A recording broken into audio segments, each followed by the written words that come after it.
Hello there, and Merry Christmas. It's Christmas week. I should say Merry Chimpmas. Happy Harambe, and Caesar's greetings. It is so nice to be spending our first Christmas together.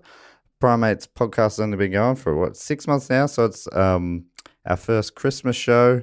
It's not really a Christmas show, to be honest, but it is a very funny episode with guests Andy Matthews and Alasdair Tremblay-Birchall from the Two in the Think Tank podcast. If you enjoy their work, you should definitely check out their podcast. It's one of my favorites. It's such a funny podcast, recorded in the same studio here, and they come up with sketch ideas each week. Both of them write for some of the funniest shows on Australian TV, and it's kind of like just listening into the writer's room of a comedy sketch show. So that's pretty cool.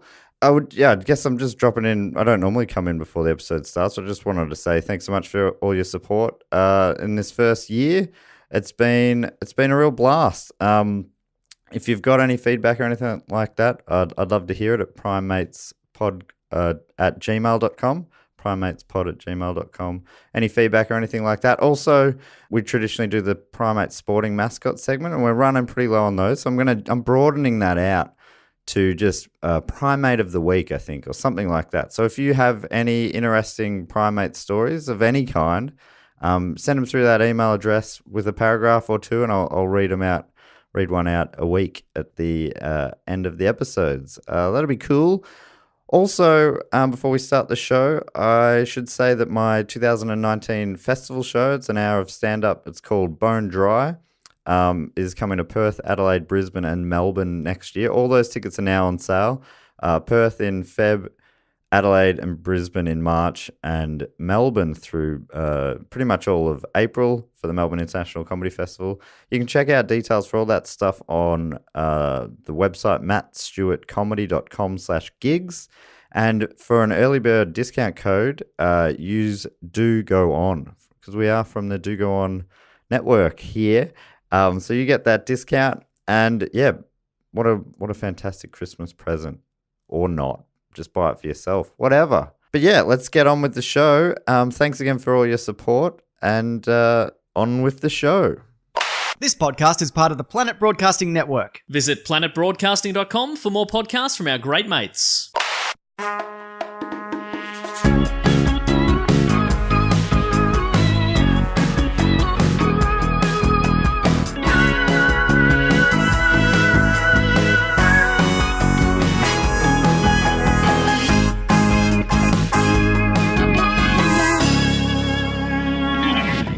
Welcome to Primates, the podcast where we go through primates in popular culture from chimpan A all the way down to chimpan Z. This week, joining me in the monkey house, two of the greatest mates. Wait, what is this show called? Two of the primest mates.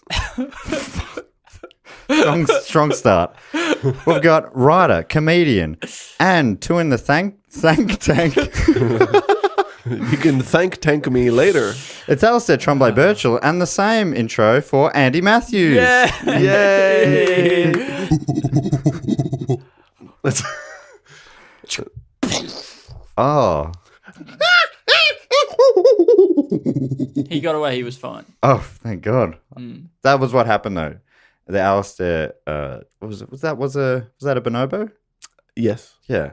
The bonobo got away from the Andy rifle. But you noticed there was a little pause before, after the gunshot? Yeah. Because first the bonobo was shocked. Oh. And then it thought about exchanging sex with Andy. Because that's how they sort things out. That's how they solve issues in there. But then it thought again. It thought, oh, he doesn't look like he's into it. Like that. And it respected my boundaries and went away. Yeah. Proving it was the better man. Yep. Chimp. It was actually a female, though. Yeah, females can still be the better man. That's true. That's progress. Almost always. Yes. If you guys could be any primate, what would it be? That'd be a real shock. If you could be? Yeah. Yeah. Yeah, that's what that'd be. Yeah. it'd be just a turn up for the books. I reckon. Like, it would be a real turning point in your life. Yeah. Where somebody goes, you can now be any primate. Yeah. Wow. Okay. I'm going to have to think about this. Yeah. Is it like a wizard, or is it like just a billionaire who does it? It's a billionaire wizard. Oh, no. Yeah. And then does he change you with money or with magic? He changes you with magic, but he paid top dollar for it. for magic. Yeah. Yeah. Right. Oh, the finest magic money can buy. Yeah, exactly. I love the idea that you just get enough money and then it just tips over into magic. $1 billion. It's like how any sufficiently advanced technology is indistinguishable from magic. That's Arthur C. Clarke. Yeah. Similarly, any sufficiently rich person is indistinguishable from a magician. And as far as I'm even if your money doesn't turn into magic, you could buy a wizard. There you go. Yeah. Yeah. They are notorious. So there's wizard home loans in Australia, and I think that's what that's about. Yeah, I think that's where it comes from because a mage has got to eat. A mage. Yeah, well, that's kind of like a wizard. I was just Oh, trying is to it? find A another mage. Yeah, Just a synonym. yeah. Anyway, Mage. I've never heard of mage. I'd probably be some sort of one of those monkeys that goes in the hot water. Oh, the Snow monkey. Snow macaque. macaque. Yeah, Macaque. the Japanese macaques. Yep. Or macaques. We haven't got to the bottom of how that's pronounced. I think it's macaque. But that we haven't had a definitive answer on that. I'm the closest thing we've got to a primatologist on the show. Yeah, and it sounds more Japanese the way you're saying. Yeah. Yeah. Like, and it's interesting because at the moment you are probably physically closest to a primatologist because you're sitting in the corner of the podcast studio that is closest to the Melbourne Zoo. That's true. Yeah, that is And I true. know they work late nights there, Yeah. keeping an eye on those And- macaques. And boy, we record these podcasts late. Yeah, we do.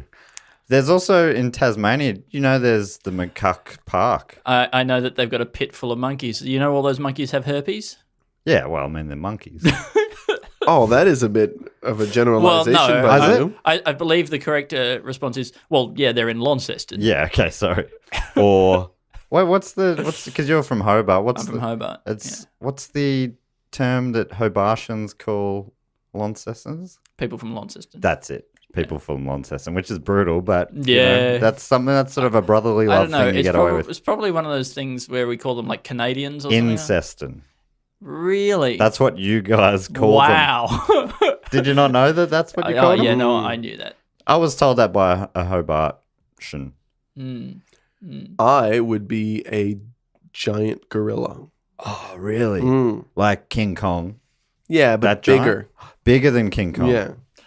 Yeah, you'd be the king of King Kong of King Kongs. Yeah, maybe President Kong. That's above a king because it's some more legit. Yeah, I think people respect you more. You got the people and the other gorillas It's- behind you. Because you were brought up through a system, magic, rather than through through hereditary. Yeah. Yeah. That's becoming the giant gorilla is what I'm talking about. What are the term lengths for President Kong? Is it 4 years? What is it? Well, I guess I could change that once I become president. Yeah, dictator. You're going down a pretty full-on path. Okay. Yeah. So you've got that sort of vote democratic legitimacy, but then you've got that kind of sweet power or the do anything you want, don't care what people think of a dictator. That's Yeah, a great well, combo. And also, I you're a would- giant monkey. Yeah, I would never admit to that. Andy, giant ape. Ape. Andy's. I think he's doing it to annoy me now. Andy, because You Andy know, he's was the closest thing to a fuckhead in here. Yeah, because I'm in the corner that's closest to Channel 9. yeah. Boom! Da, da, da, da, da, da, da.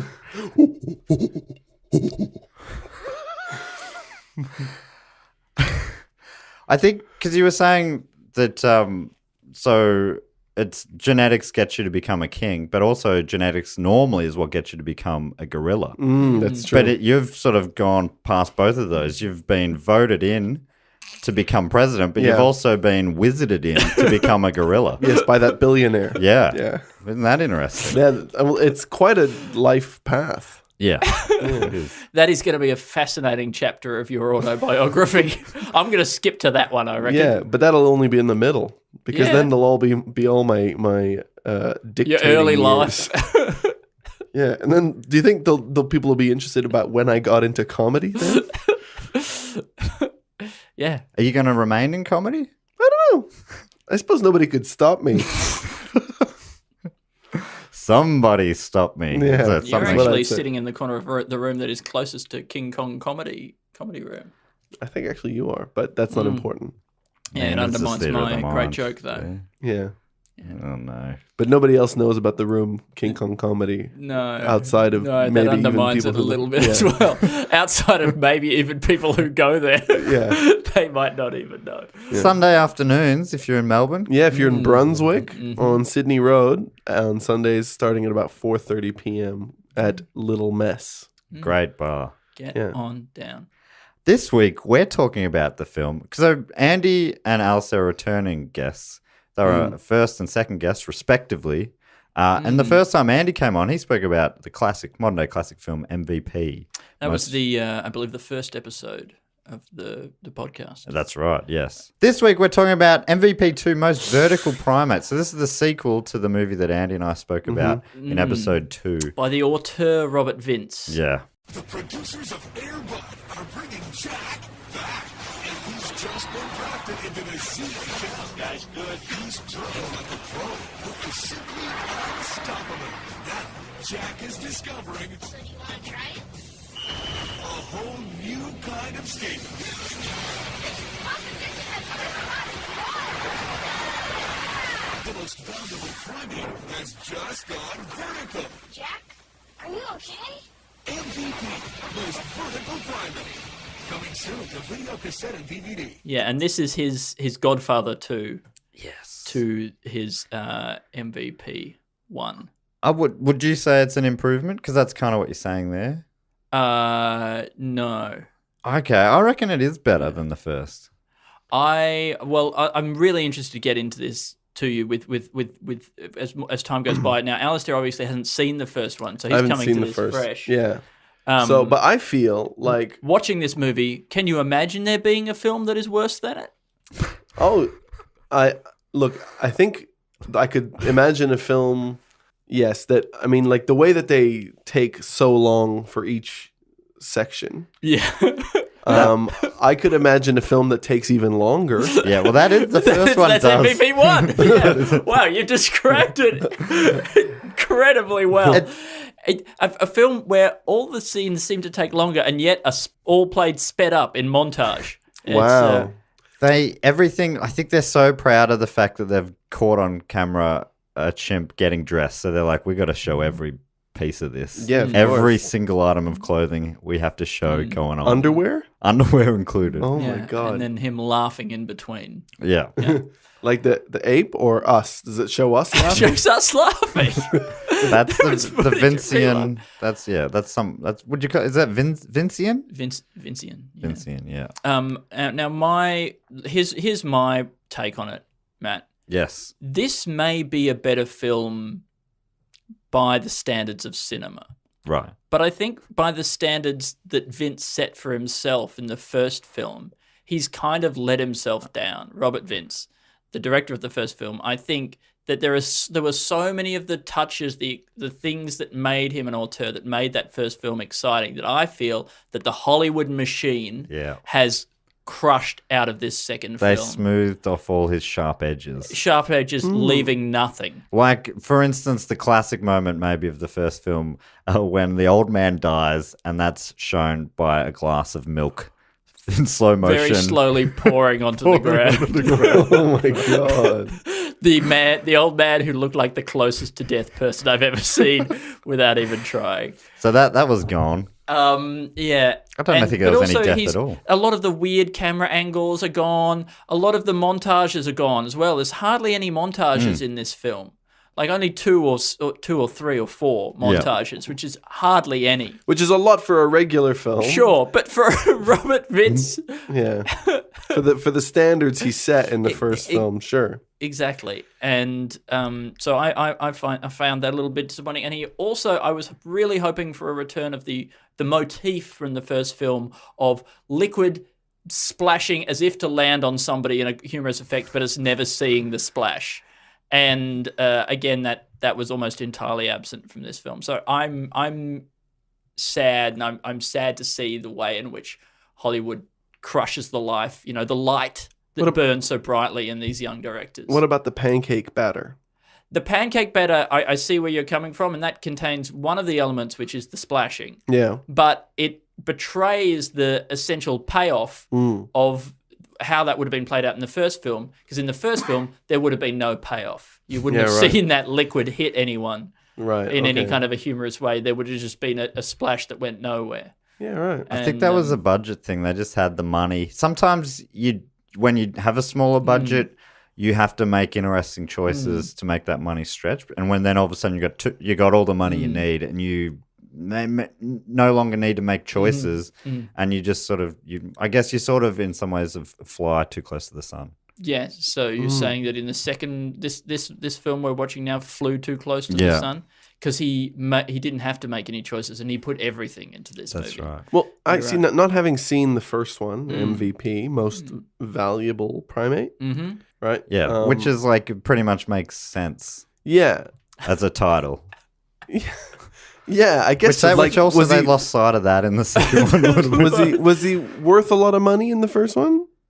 The film? Yeah. No, the film. I think the budget went up a little bit for the second. No, I meant was that like in terms of like it wasn't about the value of the ape itself. Oh right, Oh, no, that's no. true. They didn't find out that he'd swallowed a lot of gold or Yeah. Or does the value of an ape increase if it can play a sport? I think that's what Yeah. they're saying. They would have been able to sell him for a lot of money. You are because you're not a big sports guy. No, are you familiar with the term? Yeah, most valuable player. Yeah.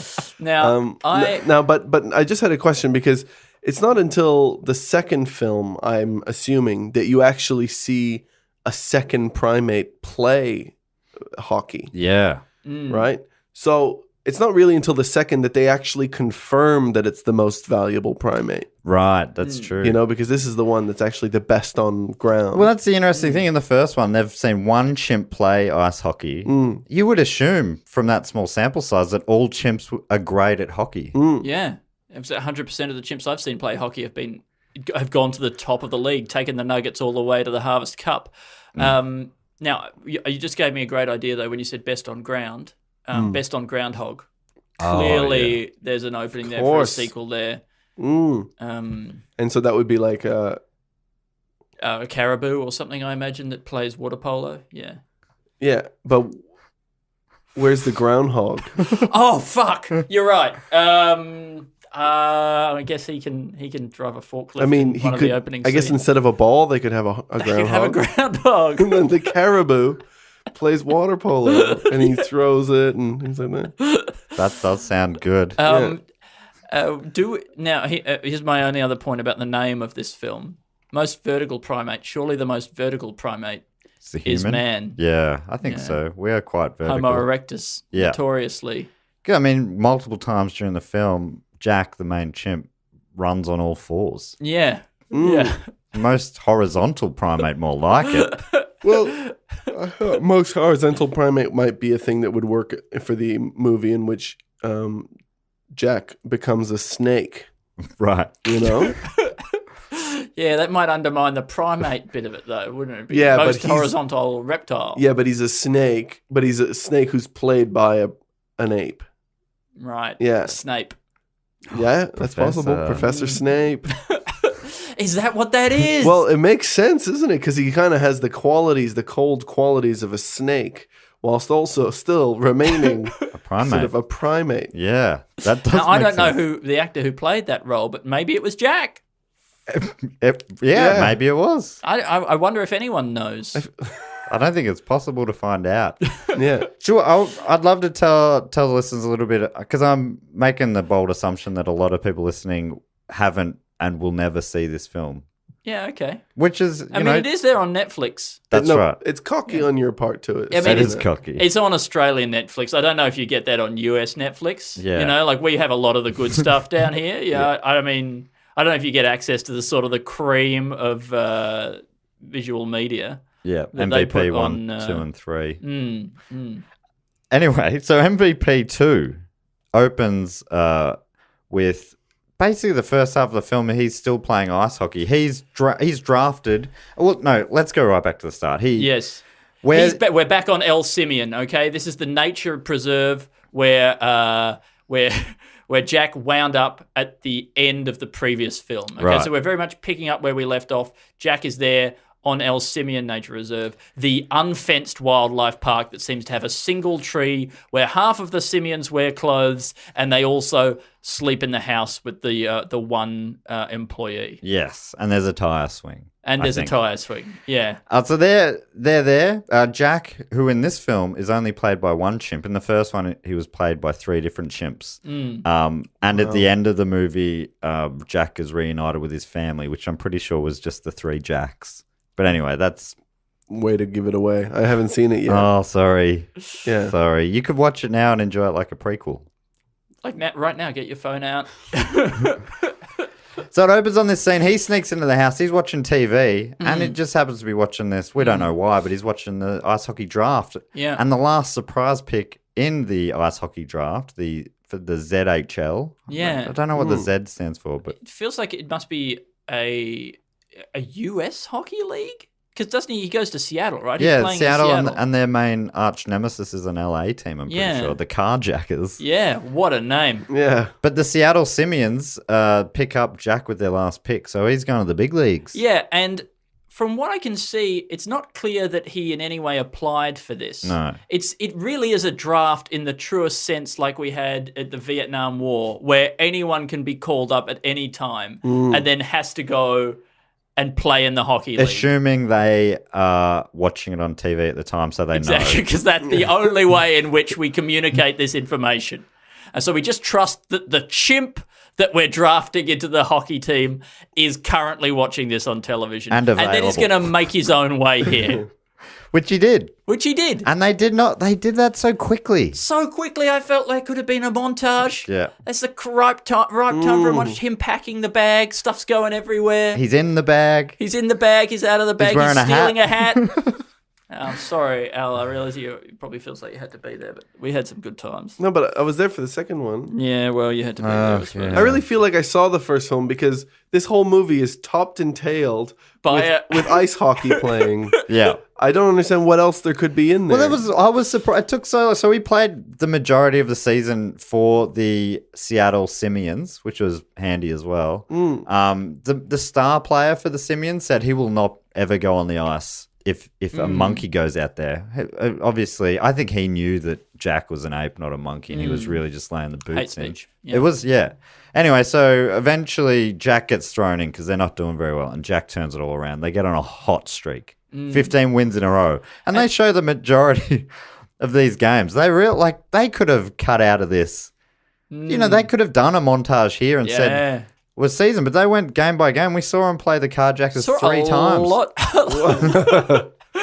lot of the season played out before It had our me eyes. questioning, at what point does he get vertical? Yeah, And vertical is the vertical ramp. we're referencing the vert ramp.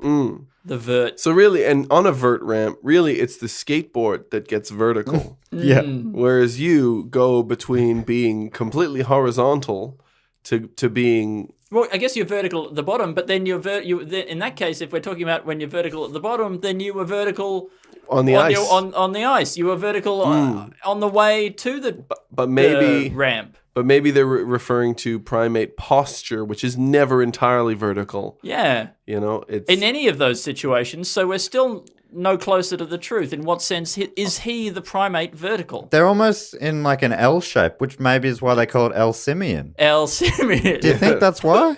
Yeah, and I guess it's most vertical. It's not vertical primate. You're right. Again, it's a question of degrees.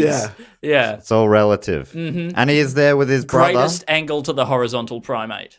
That's Could right. have been, you know. He starts off the film hanging out with his brother very This is a happily. new character, Louis. Louis, who played Jack in the first film. So Louis was one of the 3 actors to play Jack. In the first film, it was Bernie, Louis, and Mac who played Jack. And in the second film, it's just Bernie doing it alone. But Louis plays a character called Louis, who is his brother. And it really illustrates how ridiculous it was that Bernie and Louis played the same chimp in the first one when you see him in the same scene. Yeah, because One's- Louis looks so much younger. Yeah, than it's head Bernie. and shoulders. And Bernie, suddenly, Jack, I felt like, I don't know how much time passed between these 2 films, but I thought he looked so old. He just looked so old and tired to me until I saw the other chimps. the old chimps. Yeah, the old ones at El Simeon. At El Simeon. And it was my understanding that old chimps are dangerous. Yeah. But they're also incredibly sad and ugly looking fat old chimps.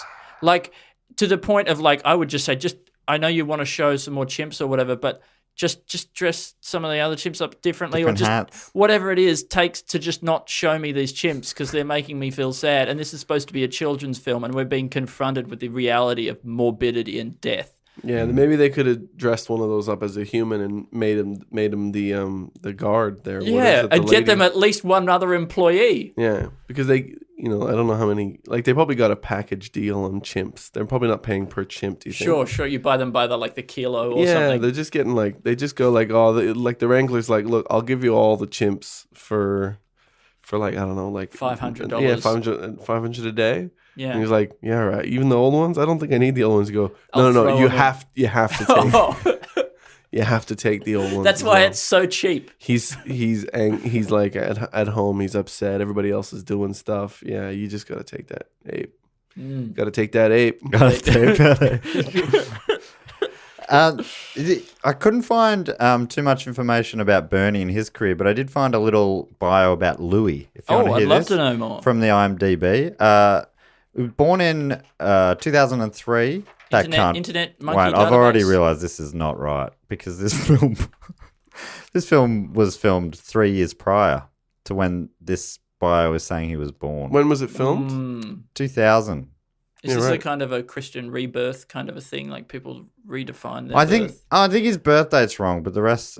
Let's say the rest is right. Yeah. He starred in over 20 commercials and in films, and starred in MVP1 and 2, as well as his last film in 2006. He was then taken in by the Harrison family along with his younger brother.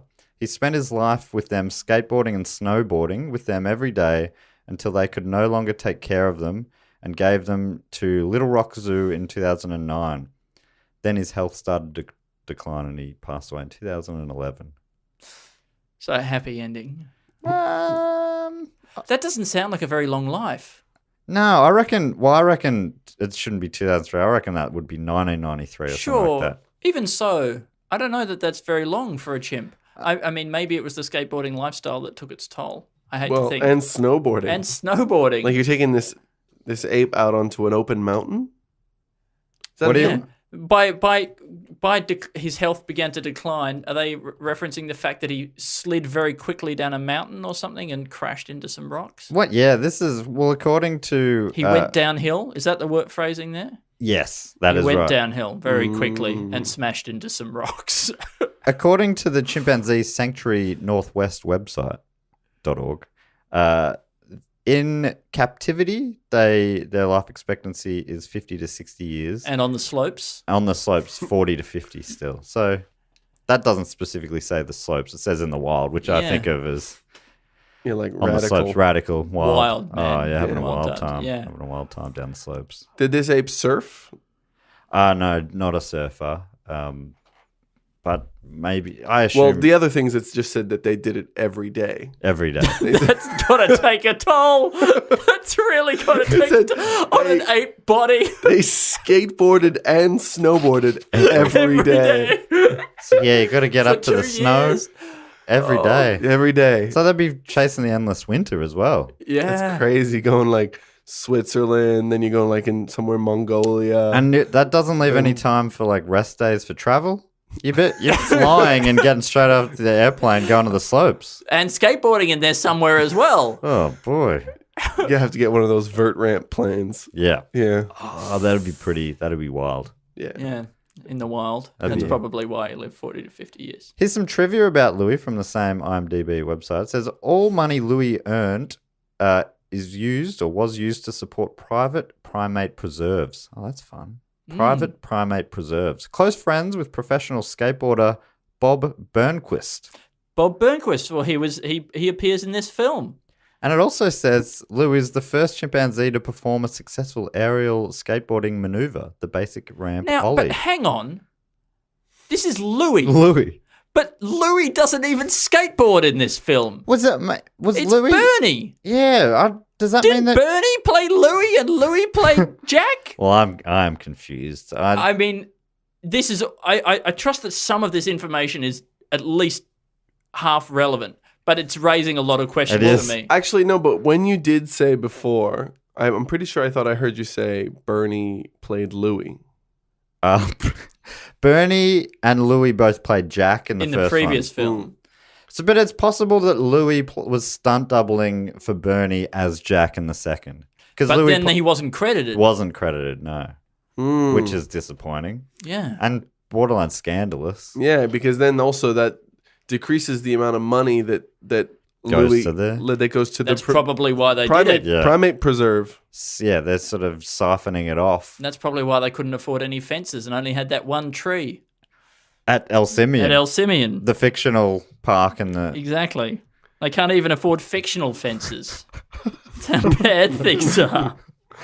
Here's an observation about the team that Jack ends up playing for. Yep. There, the owner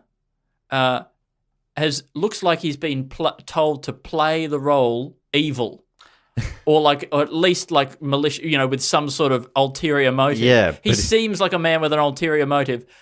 That never becomes apparent. No. No, he's just like he's got resting evil behavior. Yeah, he sort of has a bit of a big laugh. Like what Like I he's thought hiding was something, an right? Like evil he's- laugh, but Yeah. it wasn't. But no, he just seems to be a pretty good manager of a team. yeah, he was real smart. Like he picked a chimp that was clearly Yeah. the best. By Hockey a player in the huge country. margin.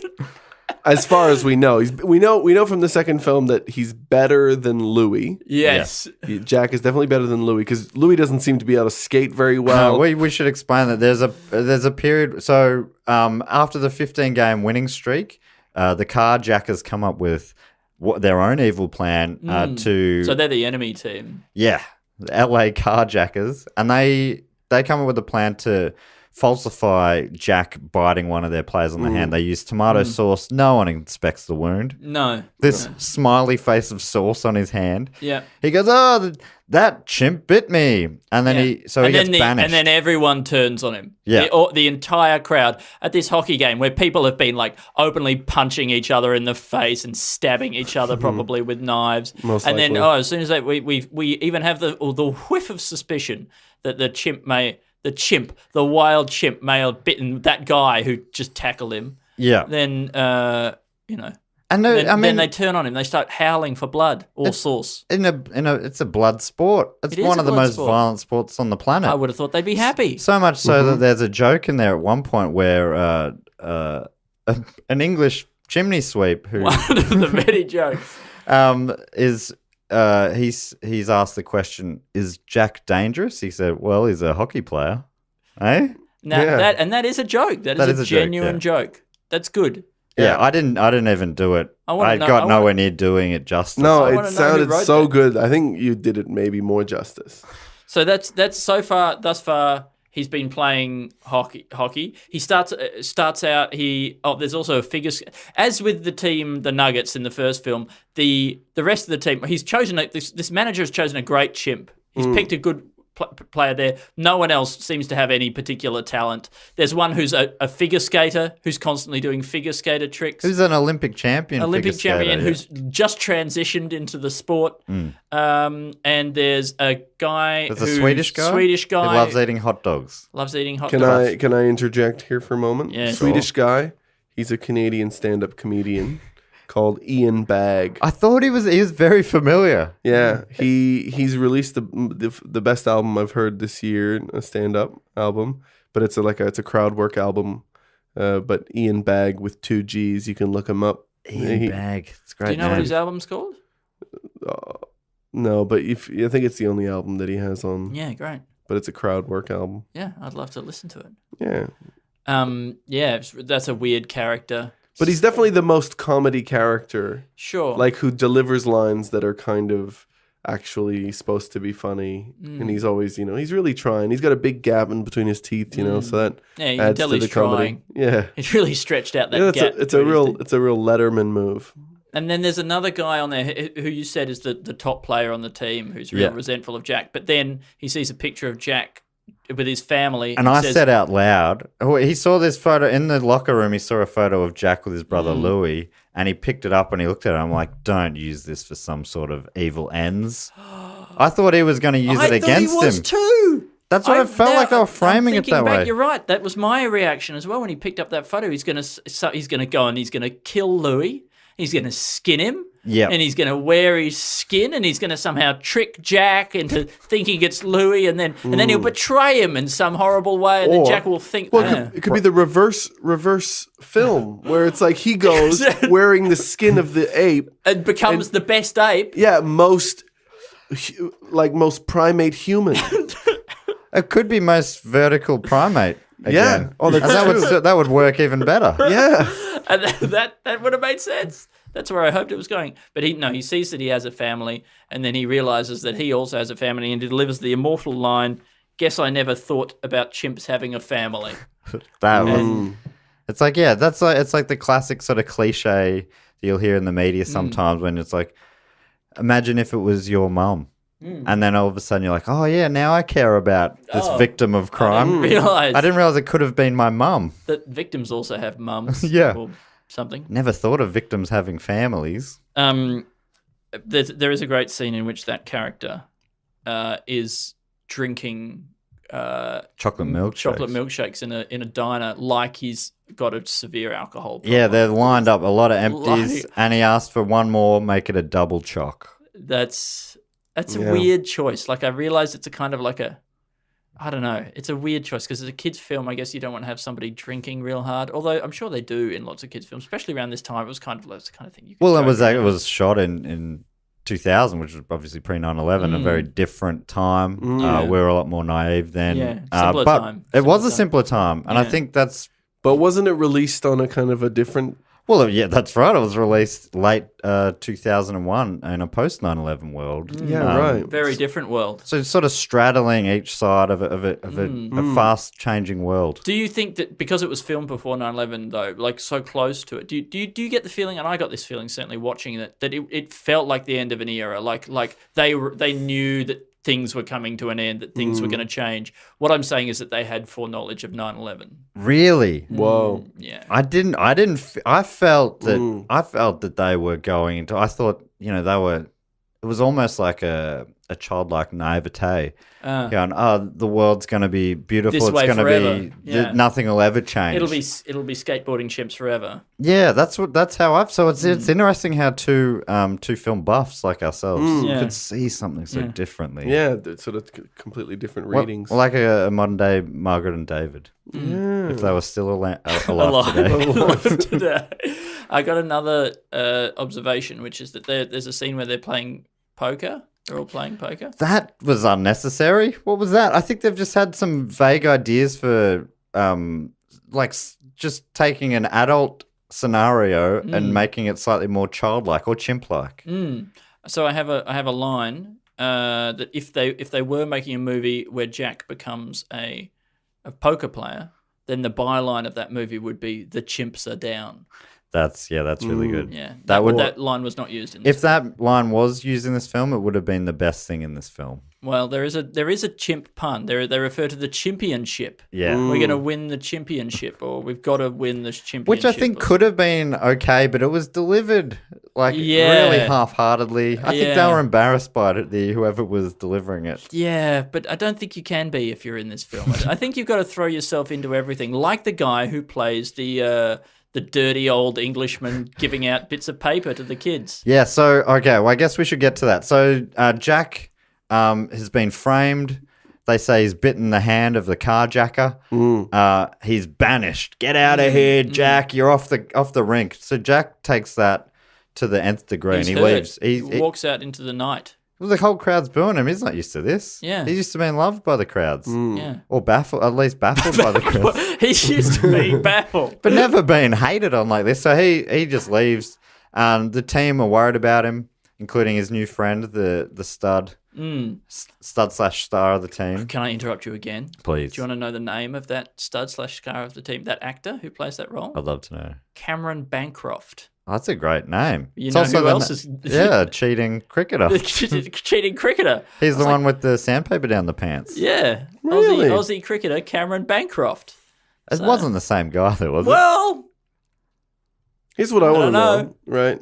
Just the fact, what are they saying with this film when they make the best player on the team outside of Jack, the best player in the team, the most attractive one? Are they kind of saying some people have it all? Yeah, It's God possible does to have give it with all. 2 hands. Yeah. That's what He I has it got out all. of this. he's attractive, he's good at soccer, hockey, ice hockey, and he has a lot of milkshakes. Yeah. And And he's lactose very tolerant. Well, yeah, and he can just drink that much sugar and that much dairy And and still still put keep on his weight. figure. yeah, that is privilege. He was the real figure skater, if you know what I'm saying. Yes, because he was skating. Had a great He had a great figure. Yes. Yes, I see what you're saying there. Would have been the second best line in the film if it was in there. So him and the rest of the team are out looking for him, including Ian Bagg, the Canadian comedian. That's right. Stand-up comedian. And they can't find him. He gets away. He hides in a Bin. hopper or a, what do you call them? A dumpster. A dumpster. Big dumpster. That's full of like beautifully shredded cardboard. Yeah. So he's in there. The dumpster comes to collect him the next day. And what would normally happen is they would dump the contents of the dumpster into the truck. Back of the truck. Probably and then it would crush be it down. crushed. Yeah. And then they And drive I it. was really worried at this time. Oh, how's he going to get out of this? Well, what happens instead is the truck just picks up the whole dumpster and drives it to another location Drives without through ever the emptying town it. holding it. I'm pretty sure the dumpster is there in front of the windscreen of the truck. Like they would have very limited visibility. They're driving with this thing in front of them. If they'd stopped at any moment as well, it would have come flying off. The only thing that would have made it make more sense is if the truck driver said, "Hey, Jack, just hang tight. I'm taking you to the next scenario in this film. But you'll be okay. You'll be okay. Obviously, we're done with the ice skating stuff for now. We're going to take you over to the skateboarding area of Portion town of the and film. the film. Yeah, so that's what he did. He delivered him to basically outside the skate park. This is what, like 25 to 45 minutes into the movie Yeah. that we're It felt like first halfway through. And then we're just starting to introduce the A characters whole who new might plot. skateboard. Yeah. Yeah. And then we see. Sorry, you go on. Well, we introduced the skating boy character, who is, He's a lovable urchin. and he's introduced in this film. And you were telling me he's also farewelled in this film. Yeah, Scott Goodman, as far as IMDb tells me, he doesn't have any other credits. See, to me, this kid was the most vertical primate. I also thought he was pretty all right. I thought he was good. Yeah, Yeah. I like he was kind of understated in what would normally be an over-the-top kind of cheese child. And his ability to act and react to the chimp as well, I thought was pretty good as yeah. His kinds of reactions were much better than some of the other people who were supposed to. Oliver Plant from Home Improvement is terrible at reacting to chimps. I liked Oliver Plant though, aka Al Borland. Yeah. Who is a skater dude in this? Yeah, he owns a skate shop. Skater He's a dude. good guy. Fuck, I well, regret we saying. never see him do any skating. We know he owns a skater shop. But Yeah. I buy And him as an old skater. We know he owns a skater shop and invites children into his home, has a lot of children around at all hours of the day or night without any adult supervision. Well, I mean, he's the adult supervision. Sure. No, you're right. I overlooked him, the one adult in the scenario. Yeah. Look, and I probably should underline the point that this was filmed in a pre-9/11 world where it was a more Yes. naive time. Simpler time. Maybe, yeah. I think sort of November 2011, if they were making it then, they would have seen that there was this weird kind of suspect thing with this guy. He would have been at least chained up in these scenes. At the very least, a muzzle over his mouth. This is the man, Al Borland, or I don't think so, Tim. Yeah. I'm assuming listeners are familiar with Al Borland. Al Borland AKA, I don't think so, Tim. From the TV show Home Tim the Improvement. Toolman Taylor. Tool Time. Tool Time. He's the guy. If you remember Tool Time, he's the guy who lives next door to the neighbor, who you never see his face. Next door to him, there's a guy called Tim the Toolman Taylor, and he has like a cable TV show about him being an incompetent handyman. And the sidekick of him is this guy called Al Borland, who's a very competent handyman and also a real hit with the ladies. Mm-hmm. And now he's in this show as a skateboarding man. Mm-hmm. How long did Home Improvement go for? Would have been a long. Well, it feels like a long time. Into the 2000s? It could have been like 12 years. Could have been overlap. Pretty successful show. Yeah, Big Jonathan. hit. We saw Jonathan Taylor Thomas grow up on TV. Yeah, we did before our very eyes. Only a few weeks ago, we did The Lion King, which features JTT in the title role of The Lion King. Is he coming back for the new Disney one? No, Yeah, right. no, he's not. Yeah, well, that's a shame. I'm pretty sure his role is being taken by Childish Gambino. The young, so. like he has a man's voice. Donald Glover. Is Donald Glover would going I- to do a child's? Wait, Well, he what? might do the older Simba, right? Because Simba is both young and old. Cause I just can't wait to be king. I guess he could just do that with like his voice. Yeah, just pretend. It's acting. It's called acting. Are you? I'm trying to. Are you suggesting that I'm lying about this? Are you suggesting that they're going to have the song "Under the Sea" in the new Lion King film?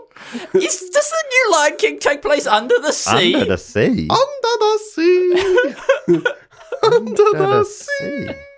Donald Glover as Simba, the Crown Prince.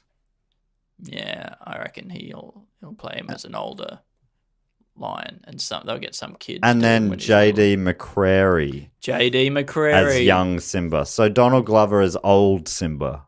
So from JTT to JMD. JDMC. JDMC. And then we meet this young kid who has been given posters to put up. He's a little skateboarding kid. But like an orphan, maybe. He's an orphan, street urchin. Stuck in the foster care system. Yeah, he's been bouncing around the foster care homes, right? Yeah. And he is given posters for a lost Jack to post up. He gets money doing this, posting them up around the town. Just A4 black and white printed photographs from this man living in a filthy old English man living in a dirty warehouse. Yeah, well, it's like a tiny little hut. It's like a little train station, like one of those little cupboards you see at a train station where they used to, I guess, store train station things. Now, Matt, do you know anything else about this character? No, do you know more? Would you like to have your mind blown? Yes. The actor who plays filthy old hut man in this film is the actor who played the snooty dean of science in the first film. Oh It's my the God. same actor. That's why they had to put all the soot on his face. That's why he was so filthy and talking with that stupid Weird accent. That makes sense. They had to change him up entirely. But also, and his name is Mr. Rahija, just the strangest name for this guy. Do you think they tried to pass him off as an Indian man? I don't know. I wouldn't be surprised. They are putting layers on this guy to try and hide the fact that it's the same guy from the first film. And You were so good in the first one. when we first saw him, I was like, oh, it's the Dean. Right. His life has fallen apart from the... That would have made so much sense. His life has fallen apart from the first film. He's now living in this dirty hut, printing out A4 Finally, pieces of paper. all the liquid landed on him, and that's why he had a That's why dirty he's face. Or we discover that he's impossible to clean because liquid can never land on him because of some curse. Right. And that's why he's so filthy. But it's not the same character. It's just the same actor playing a bizarrely incongruous Yeah, man. he's there a few times over He's a a few real like different days. Fagin-esque kind of He British. is. Yeah. Yeah, it is. Yeah, there's a real Oliver Twist, which is what But Fagin is, right? He also never encounters any other characters in the film, so it's possible he's just a figment of this boy's imagination. Right. But he also could be the dean who has had all these bad things happen to him, and then has changed the way that he spoke, so that Reinvented people himself. can't think that it's him, Yeah. because or else. Changed his name. And he doesn't really encounter very many people anymore. He only encounters people who or of an age when he was still at that school, of an age to not. No longer to not know him. Do you think maybe he's a His whole ghost? life. Maybe he's a ghost and it's his unfinished business. He's to work in a Is print shop. finding Jack. Helping Jack. Helping Jack. Because that's why he has to print off pictures of Jack. Yeah. And that's when the kid goes, who is he? He goes, he's a hockey player. Is he dangerous? He's a hockey player. I don't think that's worth saying again. Yeah, That is, I think wasn't the line like he bit a hockey player? Oh, and he damn goes, it. "Is he Yeah, dangerous?" no. He says, "He's a hockey player." oh, yeah. That's But then I wonder, is he referring to the hockey player? Like the question was the hockey player dangerous? Well, he's a hockey player, like that. So that could be a joke, or this ape bit a hockey player. Is the ape dangerous? Well, he's a hockey player. I think Matt's version of the joke was actually a lot clearer and clears up that ambiguity and makes it a lot funnier. So the joke that you're so excited about didn't even happen in the film, really. You've created that. right. You're- I read it as a clearer joke than, you've really muddied that, what I thought was a fantastic bit. Well, and I apologize 100%. It's Well, I'm taking half a star off the film now. It was given 41 stars, I should say. 41 stars. Wow. 41% on the tomatometer, on Rotten Tomatoes, a splatometer, which is a splat. is that good? Splat's bad. Oh, really? In this universe it is, yeah. Do you see the splat?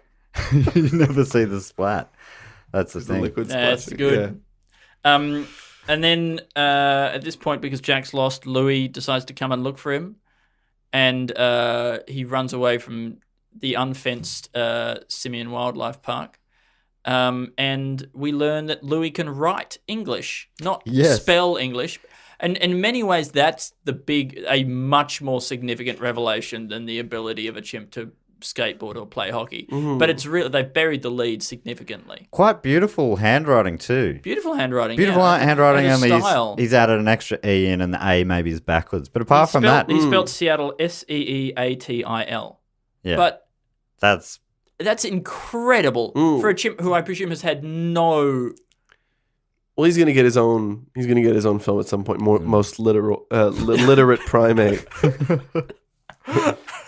again. I feel like that should be humans, but Well, I know, but they've set a you precedent. you don't know where this film's going to be set. It could be set like on an island of just sort of really dumb monkeys. Okay. So it's an island of really dumb monkeys, and one of them could write. Yeah. In what way does that help? Or Well, they could get help. He could send a letter for help. He I put a message in a bottle. Message in a bottle, or He on could some spell bark. it out with rocks on the shore. Spell it out. what kind of help? Eh? What kind of help does he need? Well, anybody who speaks English, help me get me off this island. I can write, and everybody's dumb. Does he know that there are other people out there? I He guess must. so. How else did he learn? Yeah, how did he learn English? That's my question, I suppose. Do you think it was magic? No, I don't think so. I think Chimp have a lot of money? I think it's probably colonialism. It's always colonialism. So yeah, right. You know, it's probably a lot like that movie Blue Lagoon. So the man, you know, who had been shipwrecked or whatever on this island, who had taught him to write English like that, was his best friend, and then he faded away. He died, and then he on his own learned about his body and about you know he remembered all the stories. You have made it a lot easier for me to understand with the Blue Lagoon. Yeah, you know Blue Lagoon, Brooke Shields. I guess the thing You know, I Suddenly know the Susan? baby from that film. I know the guy who plays the baby. Is that true? Yeah. Is that an Australian film? No. It's an American film. I know the guy who plays the baby in Blue Lagoon. and And how's things gone for him? Still in acting? He's great. He helps kids with cerebral palsy. that baby spends a lot of time underwater swimming in that movie. Under the sea.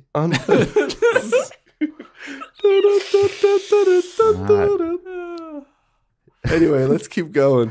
Where were we? Seattle. And so he gets a lift. He hitches a lift with the mailman. with another recycled actor. Yeah, the old guy who swears in the first film, who incongruously says, "Holy shit, these guys can play" in the middle of a children's film. Who also is the actor who played Blue in Old School. I used to be much stronger. And I still think this guy is He's great. He's a great He's actor. great in Yeah. everything. He's He so looks good. so good, and got a he's great got look. He's got a. I mean, when I say he looks so good, I mean he looks terrible. so old. So old. He looks so old for so long, I'm assuming. Yeah, I don't know how all many this years. happened over like he blossomed into old age like one of those rare flowers that flowers once every 40 years and then withers away in 24 hours. Every 75 years. You know, he might have just been incredibly old for a week, but he made so many movies and with he Adam smelled Sandler like in that rotten time. meat. Yes, Like one of those flowers. flies were coming he- from everywhere. He his name Patrick Cranshaw, Great born name. in 1919, passed away in 2005. Oh. He was in a lot of movies, but Yeah. and maybe he was obviously friends with Vince because he played. He was in a lot of the Air Buds, which is another Right. Vince franchise, Property? sort of like Vince parallel franchise to the MVPs. He was in MVP 1, 2, and 2. Doesn't look like he was in 3. That's disappointing. It's gonna be hard. that's- That's gonna be hard when it That comes to is seeing going to it. be hard. But anyway, he picks up Louis and doesn't seem to realize that he's a chimp. I don't think. Yeah, he seems to just... No, he doesn't seem to think And that, he's right? also really, really tired a lot and probably shouldn't be driving. But then he No. lets Leo drive. What's his name? Oh, Louis. Louis. Yeah. Lets Louis drive for a bit. Yeah, which is He can write. He can drive. he's the star of the show. Like we're spending all this time on Jack. Well, but I mean, isn't this is the message, right? Because he can't play sport. He's seen as the lesser ape, Yeah. when really he's the great ape Mm. in a lot of ways. Mm. And great apes and lesser apes are two sort of scientific terms for Yeah, apes. right. See, I didn't know that. I'm not really that close from being a primatician or whatever you do. You are Well, I'm an amateur primatologist. primatologist. Yeah. But you are a scientist, so you're on your way. A primatician. It would be somebody like a doctor who only does primates Yeah, prime numbers. and prime numbers. Yeah. So Jack hooks up with this little kid. Well, that's not quite. That does not happen. They become meet up, friends. They become friends. Yeah. Sure. And then they start living in an abandoned pool, or next to an abandoned pool, little hut next to an abandoned pool. Great place to live. Real cool Shit, place. What a great! I mean, I would love that. Yeah, that was real. I reckon kids watching this film would have found that this is very when it gets exciting. This is like the cubby house in the first film. There was a great cubby house in the first film. This one, it's a pool and there's a little shed there, and they're living in it. And it's an abandoned pool which doubles as a great Place for skating. Skate bowl. skate bowl. Yeah. Yeah. We should say, Andy, I don't know what your history with skateboarding is, but Alasdair used to be in a band called Skateboard. So Yeah, I was in a band called Skateboard, and also I lived in a town. While I was there, they built a skate bowl. So Right. I've kind of had a lot of this. I have a lot of this stuff in my blood. yeah, Yeah, skate or die is something that you often say. yeah. I actually, for me, it's say skate or die or die. Yeah. Yeah. Both my brothers were skateboarders for a time. Really? I remember when my brother Dave got his first skateboard, he took it outside into the courtyard, put his foot down on it, and it flicked up and stabbed him in the forehead just above his eye, and blood just went everywhere. And that's when he knew Yeah. the skate life was for him. And your other brother's voice, George. Yeah. He sounds like he's always skateboarding. He goes, It's like, "Oh, hey, what's up, guys? Yeah, nah, I'm gonna go skateboarding later, eh? Oh, gonna eat some jam donuts, hey. yeah, that's he's always skateboarding in his mind. Far out. Oh, my brother just put his foot down on a skateboard and it flicked up and hit him in the eyes. I'm spinning out, bro."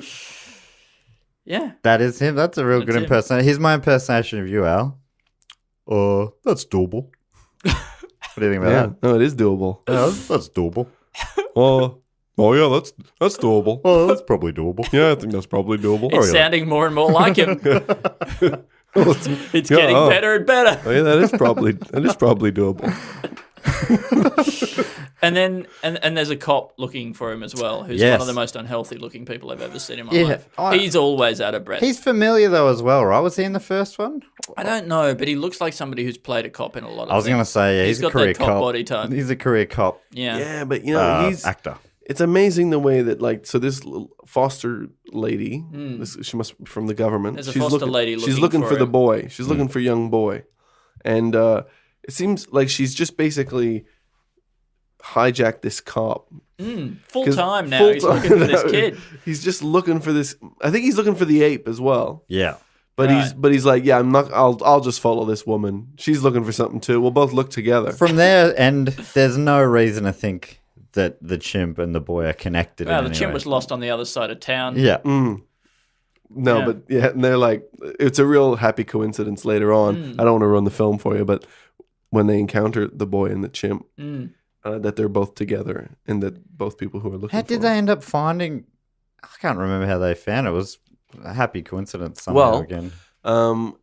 Later on, after the boy he sees the foster lady and the cop at his shack near the skate bowl / pool. And he sees that they find his shack. The cop breaks into the shack, not knowing if anybody's living in there, but he breaks in with his baton. said out loud watching it, I hope you've got a warrant. Yeah. Great. You should have said that. I did. I said that. Yeah. But where was foster lady? Where was her? She didn't care. Moral at the compass. For her, the ends justifies the means. For her, it's all about results. She's like Tommy Lee Jones in The Fugitive. She's relentless in her pursuit of this foster child, and she will chase him to the ends of the earth. Yeah, and so then the boy sees that, and he starts skateboarding away with Jack. Jack's following him, and then this kid does this ollie over this kind of pile of pallets and rubble, right? Yeah. And then he lands and his skateboard breaks.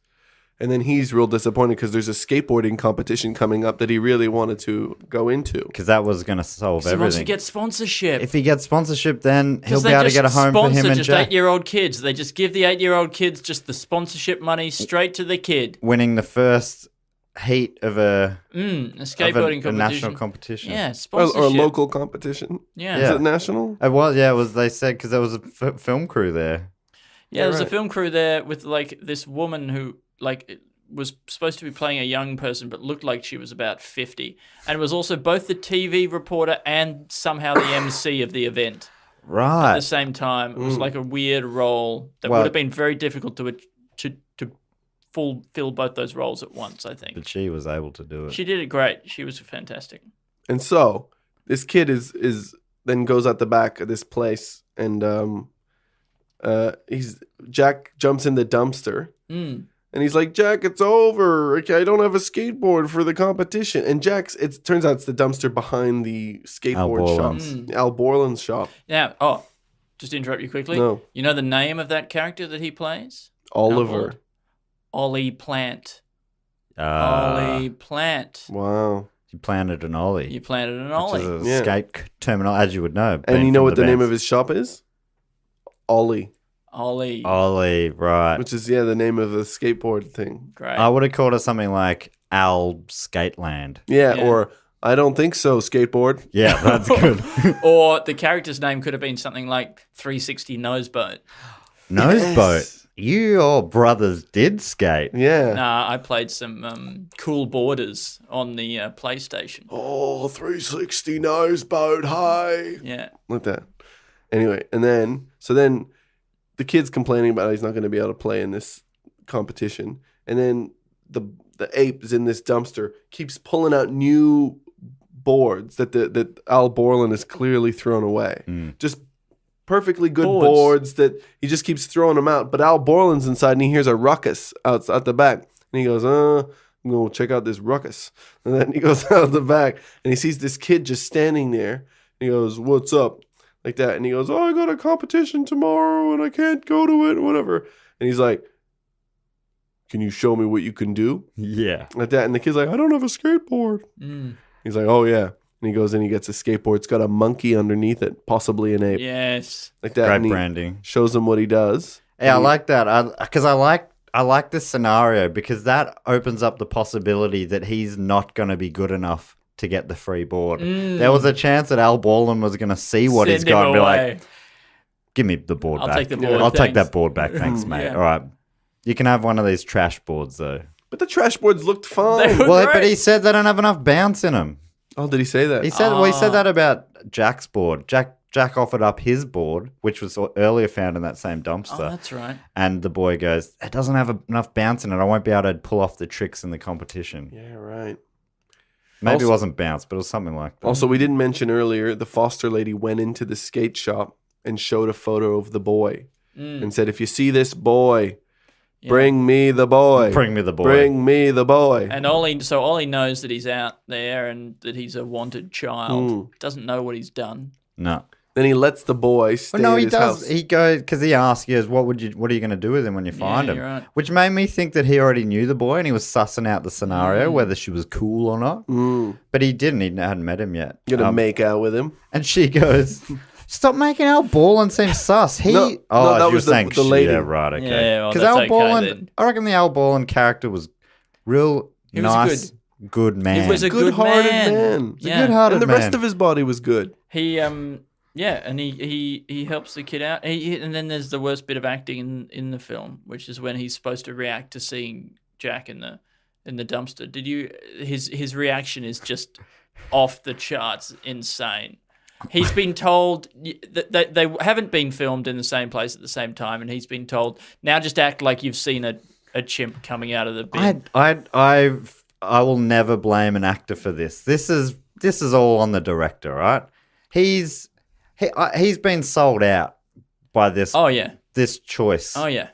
They Just probably you don't even need that shot. Just get rid of the shot if you don't have a decent reaction shot. Yeah. they probably robbed him of the opportunity of ever getting an opportunity to get an Oscar. Yeah, Yeah. that's probably why he hasn't. He's been written off now as a joke actor. Al Borland. When I think a lot of this movie shows his great range.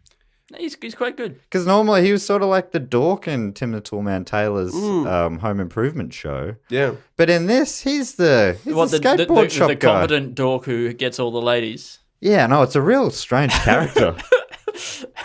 I don't think so, Tim. No, I don't think so, Tim. Yours is even better. You sound like Tim Allen doing it. You were talking earlier today for whatever reason you were telling me about You were Tim talking Allen. for whatever reason. I don't know why you do it. Yeah, keep your bloody mouth shut. That's all I wanted to say. I don't think so, Tim. But you were saying that you reckon Tim the Toolman Taylor's crowning achievement in his acting career is Buzz Lightyear. Yeah, I feel like when you're That is such a great role, and he is so good in it. yeah, when he's playing Buzz, you don't hear Tim the Toolman Taylor, Yeah. and also he's got range in there. You know, he's got some sensitivity, and he doesn't show like I mean, you know, he's tender with his wife in that movie, but not not in Toy Story. Yeah, I love that tender scene with his wife, with his space wife.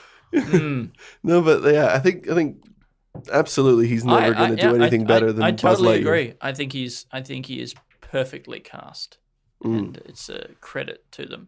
Although we do have a Buzz Lightyear toy at my house, and he overacts a little bit on one of the toy sounds. does? Yeah, he right. goes to infinity and beyond. It's sort of like That spoofing sounds a bit himself. stressful. Yeah. To infinity and beyond. And then we see Joey driving the RV with the old man because the old man's fallen asleep at the wheel. They're coming into town. Joey being Louis? Louis. I've written Joey, but I meant Louis. You've introduced a new chimp character. Yeah.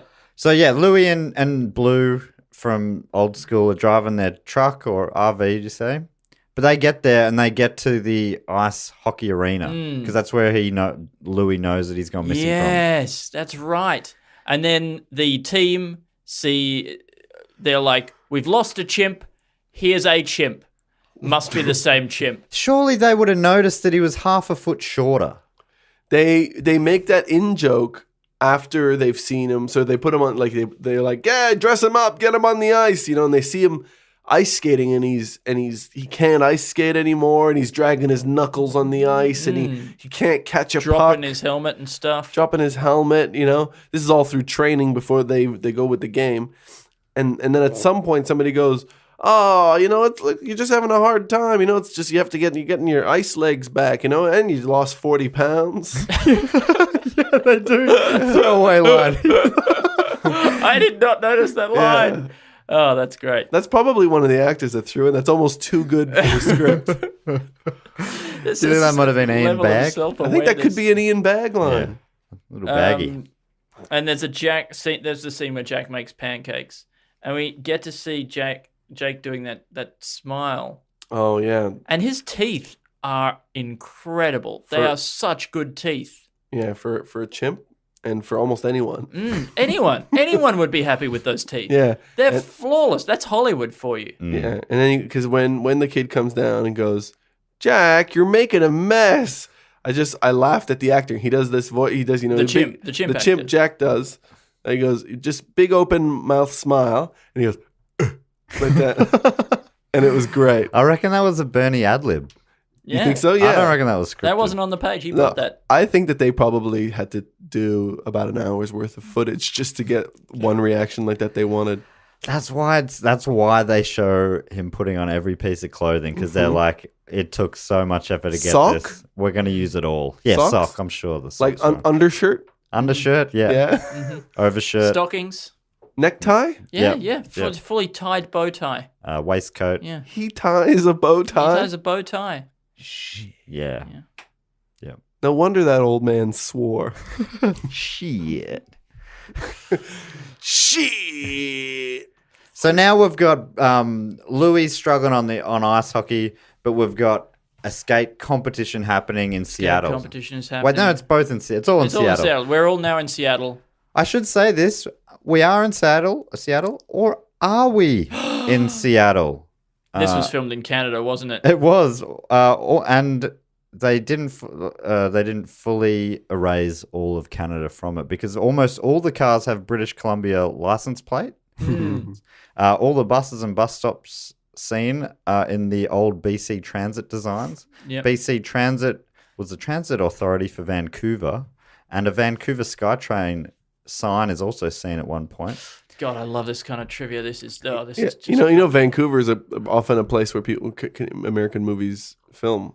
That's a very popular place, and it doesn't surprise me now that Ian Bagg was in this movie. Right, and it did, but it didn't take me out of it at all. I obviously noticed all of these things as the movie went on, but I'm like, there'd be a reason for that in universe. Does Seattle's got some significant skyline stuff, doesn't it? It has that tower thing. Which they kept showing that the cityscape, and every time I sang For No One But Me, oh baby, we'll see the blues are calling us out. And often I'd have to it was only on for 2 seconds, so Right, I'd be you like, don't get all the way through. oh baby, Yeah. it was a fun little bit I was doing, and I love doing a bit just for me. And I love That's that. it, and yeah. I'd argue that's a good bit. Yeah, no, I thought that was a good bit, and and then there was that warrant bit you did earlier.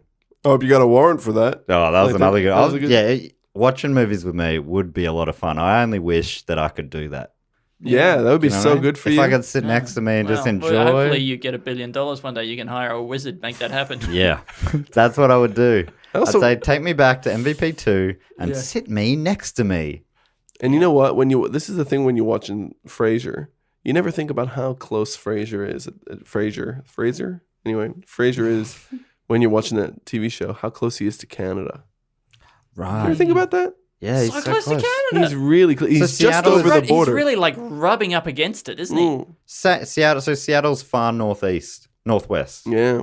Right, and that's why Kurt Cobain says, I think it's on Smells Like Teen Spirit. He says a boot. Yes. Really? Yeah, Because he sees he could just Canada. I know. Yeah, 'Cause he some sees of it a drifts long over. shoe. Yeah. a long shoe. Hey, Andy, I know you're enjoying this almost so much that I probably should have left it at the SkyTrain era. But also, no, please keep when- going. I don't have anywhere to be. when Ben goes back to Ollie's after posting the missing posters, he walks past a TELUS phone booth But TELUS is the dominant phone company in Western Canada. That's weird. Excuse me? Don't you mean Seattle? If that's not what it's called. Seattle. Yeah, Seattle. Seattle.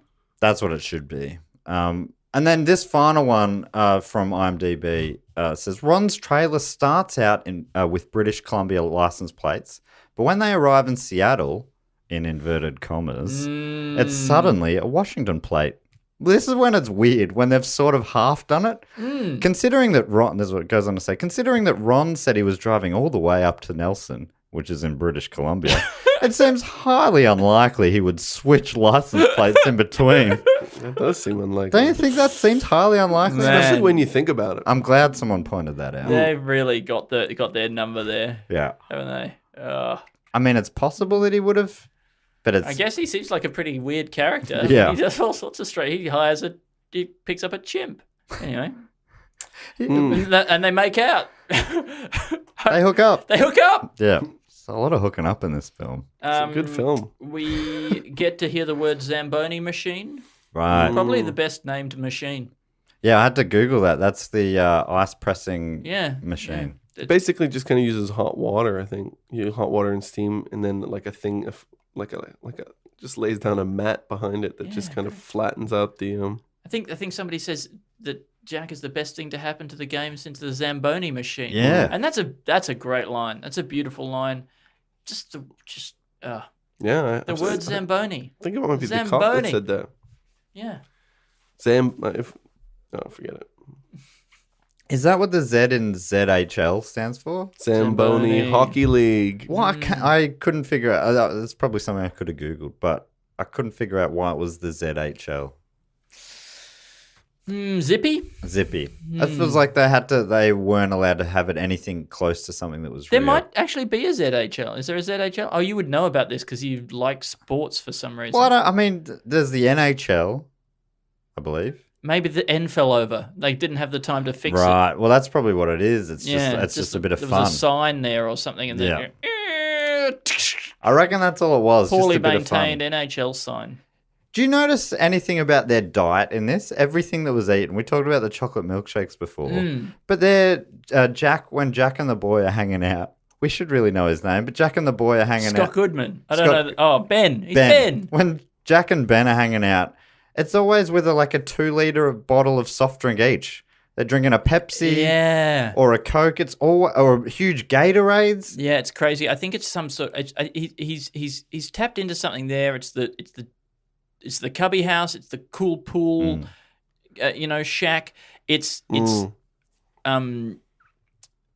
just kids' wish fulfillment. It's bangarang. Yeah, I just remember it wasn't that long ago where I would I could drink a 2-liter bottle of Coke. I've done that. Yeah. And I was like, yeah, great. What a great night we're having. Just knocking down a 2-liter bottle of Coke. And then That is so much sugar. That is like fistful. This isn't, look, the listeners of these podcasts, they're not old enough to think of things as having so much sugar. This is what elderliness does to you. Yeah, you're right. You start looking at those signs at train stations that show how much sugar in drinks. It's very important. Another thing is like looking at that cop, because he was so fat and old and unhealthy. Like once upon a time I would have found that funny, but now it just makes me stressed. Yeah, because how long has his kids got to hang out with him? I can't enjoy that kind of stuff anymore. But he's like a comedy character, like that he's always sort of panting and struggling and that sort of thing. You're like, this man is unhealthy. Made me real happy to see Newman lose all that weight from Seinfeld, Yeah, like there's hope. Yeah, he was in Cheaper by the Dozen, and like that's where I think he revealed his weight loss. Did a reveal? It's where he first appeared publicly, right. And he was changing a light bulb, and I think he falls off the light. And you can see him do stunts that he couldn't do back in the day, falling off ladders. It was great. Stuff he didn't do in Jurassic Park. Oh, no, but then, he wouldn't have been as edible looking in Jurassic Park if he hadn't had the weight on him. He's a great actor. He does I think really he's good. so funny. Just the way he moves. He's got those quick movements. I really like it. Like a chicken. Like a chicken. Quick like a chicken. He's got that chicken speed. Yeah. We're so close to the big finale now. So we've got two scenarios happening at the same time. We're halfway through the big game. It's sort of a do or die hockey game, but they're struggling because they've got now a lesser chimp. Who has no idea what No idea what's They're not going taking him off. No, they're going, oh, he'll come good somehow. No, I don't think they haven't put him on. Oh, right. Because he's not That's good. Yeah, right. an I alternative really don't take. remember. Yeah. It was as if he wasn't even on the ice. That's how bad he was going. And then at the same time, there's a skate comp going on. Did you think it was weird? So they go, he's trying to the boy Ben is trying to sign up. And they say, you need your guardian or parent to sign for you. And he's like, oh. And then Al Borland steps up and says, what's wrong here? And Al Borland ends up signing him up. And he goes to him in the stand and he says, you're in. And the boy goes, really? And he goes, yep, I signed for you. Right. And then the competition goes on. And it's time for the last skater to come up and they name him last skater. It's Ben, whoever. And then Ben goes to Al Borland, what, me? Yes. How do you not? Why are you Have you surprised by forgotten? that? Yeah. You were so thankful moments ago that That's kids. That's kids. They don't pay attention. They forget and they're ungrateful. I gotta say also that scene where he signs for him is a little bit weirder. Where the kid goes, "You need a parent or guardian," and then Al Borland comes up and he goes, can I help you? And he goes, are you his father? And he goes, no. Like that. And then the kid walks away. And he goes, go get a seat. Yeah, go get a seat. And he's like, I'll handle this. Yeah. He doesn't say that, but He killed that guy. Do you think it was that was what was implied? Was That's that he killed heavily him? implied is that Because he I thought killed he him. could have just gone, yeah, I'm his guardian. Yeah. There would have been no questions asked. I don't know why. yeah, it's like, no, you can't be I here think- to hear what I'm gonna say to this man. I think a lot of this script was written later on. They said, look, let's just have him say no here and we'll work our way out of it later on. Yeah, that's why there was the surprise that he was Yeah. in, because they didn't realize that they were going to already Right. tell him that he was in. Exactly. Before when they had just done that. Yeah, we'll surprise him that he's in. So he stands at the top of the vert ramp, but he's starting to chicken out. He's like, I can't do it. Jack comes up with his skateboard And he starts skating. and they go, we'll do it together somehow. Yeah. So they both drop in, do a great job. People are like, wow. All the way through the movie, people are calling him a monkey, and I've let that slide. We for the haven't most talked part. much about Jack's skating. He's actually quite good. Really good, Like, yeah. really pretty impressive for a chimp. Yeah, Much better than me. yeah, I'd say way Much better than your brother as well. Yeah. Didn't stab himself in the eye. Yeah, and he's like skating through stuff and off stuff, like not doing really any tricks, but like very competent staying on the board. He's got that low center of gravity. Yeah, and I guess chimps are just naturally like good at balance and stuff like that. Yeah, They must be. I think it's just because they spend a lot of time on thin branches Yeah, and things swinging like that, and that kind of thing. and pulling themselves up. I mean, that's more arm muscles, but but they end up winning. The boy Ben wins the competition, Boy Ben, he gets Bob Burnquist, gives him some sort of award. and I hadn't heard of that guy, but I knew that he was a pro skater because he acted like a pro skater. Yeah. You're like, he's not in this for his. Even in this film, I can tell that guy's not an actor. Yeah. and then the And guys. So what were you gonna say? No, I was going to take us onwards, but Well, then the pro skater says, "I'm gonna sponsor you," Right. which I thought sponsorship normally came from like a brand or something like that who has something to sell. so what would you'd have Bob So- Burnquist's face on your Yeah, on or- your back? Or you've just got one person who's dependent on sort of sponsorship money, then sponsoring a smaller, It's like sort a of- sponsorship 8-year-old. ecosystem. A pyramid scheme. Yeah, but like a reverse pyramid scheme where the money travels down to the people at the bottom rather than all the And way that up would the be pyramid. a terrible thing to skate in.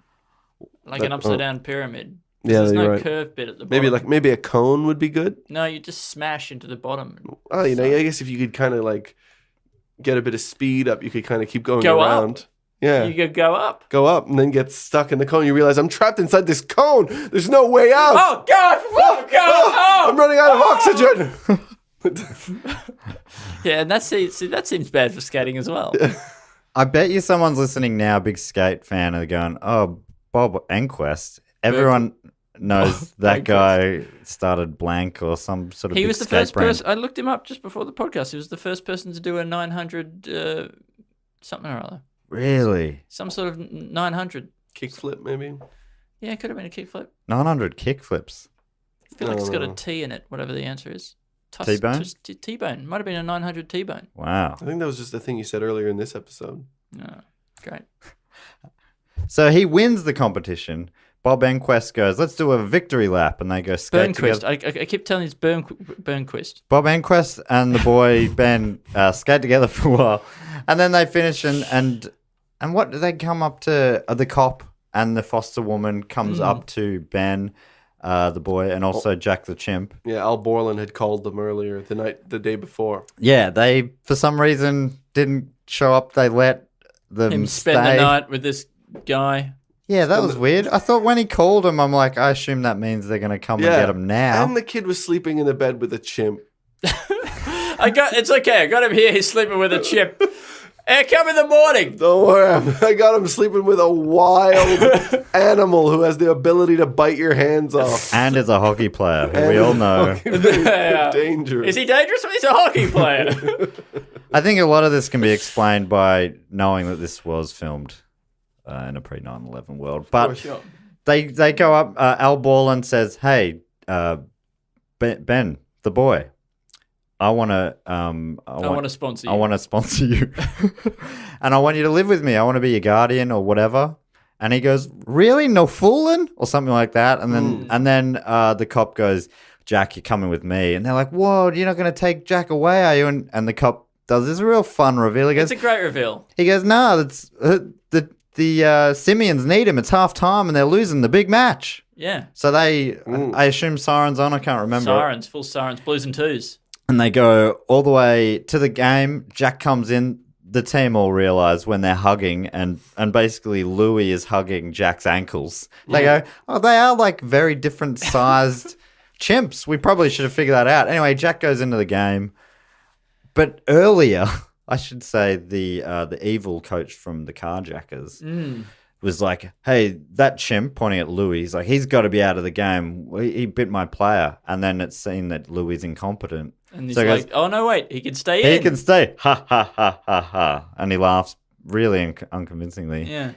So that's how they set up the loophole that Jack can come and save the day. Yeah. Which isn't, that's fine. It's not bad. I'd say it's pretty bad. Okay. I know, but what a weird thing as a decision as the coach to be like, well, it looks like this ape has temporarily lost its powers, or maybe permanently. Like, but how in his mind, well, how would he think that happened? How would he think it's happened, and why would he? Why not be safe and just not? Why go? Like Yeah, a let him in. Because like he goes, maybe it had a brain injury, and now it won't be able to play good, and that could be a real disadvantage to them and give us an advantage. Yeah, I assume they'll keep playing him even though he's no good. But anyway, so Jack is now free to play.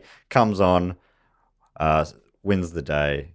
So they've now won a skating tournament and an ice hockey pro tournament. In like the same hour. The championship. It's very impressive. The champion, yeah. And there's a part where one of the evil carjackers from the hockey team, not a person who jacks cars, at the end he goes, "I'm gonna tackle." He doesn't say this, but this is, you can tell from his body language. "I'm gonna tackle Jack to get back at him for making us lose that game," like that, and he skates angrily at Jack, right? And then the Swedish guy, Ian Bagg comes in and he checks him before he hits Jack. But think about what would have happened if this man had attacked the chimpanzee and then had to fight a chimpanzee. He would have been shredded on the ice. There would have been blood. I mean, the Zamboni machine would have been working for days. Oh, trying to a Zamboni machine doesn't get blood stains out of the ice. It just But it could have flattens. spread the blood around so it was evenly yes. all over. Would have Be like, made it's the new pink rink. It's the pink rink. And everyone would be like, "Go down the pink rink." Mm-hmm. And it could have been a big thing, and it would have actually led to a real big boom. You know what I reckon a chimp would do if you were fighting it? It would probably get its finger under your eyelid and pull off your eyelid. Fuck. Look at that. 'Cause eye they- gouge and just rip. That's just a flap. The eyelid's just just, a a flap. flap. They Why- don't tell you that. It's just a flap. It's just a loose flap. It's just a loose flap. You could rip that flap. Nah. It's like those paper walls in Japan, Yeah. like they used to have. And You know, chimps like would that. always rip them up. Yeah, no, but like you Those know, macaques. Oh, the macaques. the yeah. macaques, like also, but the eyelid is just the body's paper wall. Okay. Okay. Sorry for that imagery. For those eating dinner, a lot of families listen to Primates over dinner together. Really? Yeah. Like the old days. Yeah. Gather around the wireless. Sit around the podcast machine. So the way we normally wrap up the story, we kind of come to the end there. He ends Yeah, up back at El yeah. Simeon. Yeah, you're back on the tree. Is that right, Andy? Yep. There's not much left of the film. Yeah. They win and that's it. Yeah. So we normally rate the film out of a bunch of bananas. How many bananas in the bunch do you give this film, and how ripe are those bananas? Look, I'm just so upset that it wasn't more like the first film. It seemed to lose so much of the joy in the character, and and there was no sign language. There was a real touching subplot in the first one with the little deaf girl, and she could communicate with Jack. He doesn't do any sign language in And this that one. family, yeah, they're just not spoken of at all. Jack's His forgotten. friend, the cleaner who ended Yeah. up working at He's El dead, I Simeon? assume. You'd have to assume dead. Torn apart by the chimps. From the eyelids out. Yeah. Oh, we also didn't mention that when they turn up back at El Simeon at the end and all the chimps are wearing clothes or whatever, the car just pulls up next to the tree in El Simeon. It's just cars just driving through the national park. It's just next to the tree. No, it's this unfenced chimp reserve.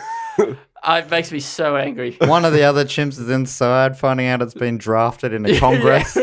or maybe missing Being out. sent to the moon. Think of all the opportunities they've missed out on from the times they were These sitting chimps on the are trees. constantly being called up, asked to go and assassinate a foreign Dignitary. leader or something, dignitary. Probably that's how that first chimp that went up into space got Ham? got recruited. Cool. Maybe it is. I'm gonna give it one really ripe banana because One I felt like it was quite hard going. It was- I am also going to give it one banana, and the banana that I gave to my sons this morning, where one end of it was totally rotten, I just cut that off and gave them the rest of You it. can just give it to kids; they don't know that's a bad bit. I think they would have known about this bit. It did No. not. No, I'm not talking bruising. I'm talking like it was wrong. Oh, wrong banana. I believed into adulthood that the bruise in a banana was the healthiest part. I believe that into adulthood. How do you know that that's is not true? Beautiful. Oh, I don't. Is it true? I mean, Well, you guys are the scientists. thing is that none of us know here. Nobody knows anything. No, some people know things. No, Alasdair. Look, Andy, you're the closest to a fruit shop right now. So, I am. and he's telling us that nobody knows, so I'm going to trust him. I'm gonna say 2 underripened bananas out of a bunch of 7. Great. And we also more of a rating to the main primate in the film, Jack. This all started with Andy when he told us this great fact that humans and chimpanzees share about 98%. I'm almost certain. DNA. You keep bringing me up now in every podcast, and I'm almost certain this is not how it went down. I did not provide this information. I'm pretty sure that's how it went down. And now we see how much of yourself, Alasdair, do you see in Jack on screen as a percentage out of 100, and what do you see? What do you share in common, and what separates you from Jack? Right. Well, I used to play ice hockey, Right. right, when I was a kid. I'm feeling a big number coming on right. here, Andy. But I've never been much of a skateboarder. However, I was in a band called Skateboard, and I did live in a town that had a new skate bowl. And you used to live in a town that had Canadian number plates. And I also lived in Canada, and I knew about Ian Bagg. That's right. Yeah. So Wow. now, and also, although the ape Jack didn't communicate with anybody through any sign language or anything like that, he had a silent wisdom, you know, and he kind of led the way. And I think I sort of do that a little bit with my friends, you know, new and old. He really did have a silent wisdom. He had a silent wisdom. Yeah. You don't is that he shows Ben the way the whole time. You know, throwing those. Who would have thought? You know, a regular person wouldn't have thought going into that dumpster, throwing out all those boards would have led to Ben getting a new board And a new dad. and a new dad. I'll go in that dumpster, see if I can find you a dad. Yeah, when he found it. Throwing So out he did. bits of old dads. just their eyelids from other monkey attacks. Chimp attack. Chimp attacks. Well, these could have been monkey attacks. You don't know. That's This is a true. That is hypothetical true. I scenario. was talking about monkey attacks.